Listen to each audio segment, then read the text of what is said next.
निश्चित संख्यावाचक विशेषण के अंतर्गत आपका दूसरा विशेषण है क्रमवाचक विशेषण। तो देखेंगे आपका क्रमवाचक विशेषण क्या होता है।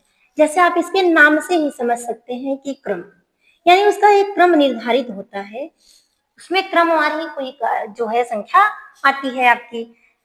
जैसे देखेंगे आप ऐसे विशेषण जो क्रम को बताते हैं आपके क्रमवाचक विशेषण कहलाते हैं।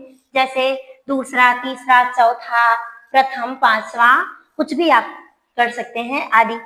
तो आप उदाहरण के माध्यम से इसको देखेंगे कि आपका क्रमवाचक विशेषण क्या होता है। जैसे देखेंगे राहुल का कक्षा में दूसरा स्थान था। राहुल का कक्षा में कौन सा स्थान था? दूसरा स्थान था। यहाँ क्रम बताया जा रहा है आपका कि जो राहुल था उसका कक्षा में दूसरा स्थान था, यानी इसके पहले प्रथम स्थान किसी और बच्चे का था, जो प्रथम पे था इसके पहले, राहुल के पहले।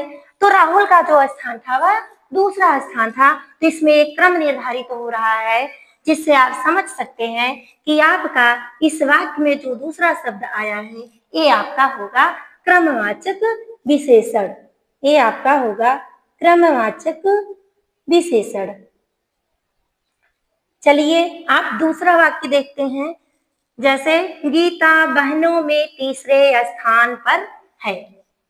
कि गीता है एक लड़की जिसकी कई बहनें हो सकती हैं, यह तो निश्चित नहीं है कि कई बहन है वो, लेकिन यह जरूर जो है इसमें क्रम जरूर बताया जा रहा है कि गीता जो है वह क्रम से किस स्थान पर है? तीसरे स्थान पर है। वह अपनी जो उसकी बहन है उन बहनों में उसका जो नंबर है, उसका जो स्थान है वह कौन सा है? तीसरा स्थान है। तो ये जो आपका तीसरे शब्द आया है यही आपका होगा जो है क्रमवाचक विशेषण। ये आपका होगा क्रमवाचक विशेषण। क्रमवाचक विशेषण। अब तो आप समझ गए होंगे कि आपका क्रमवाचक विशेषण कहाँ होता है। कोई भी वाक्य कैसे भी आए तो आप समझ जाएंगे कि आपका क्रमवाचक विशेषण क्या है। चलिए अब हम देखते हैं आपका निश्चित संख्यावाचक विशेषण के अंतर्गत अगला विशेषण देखते हैं।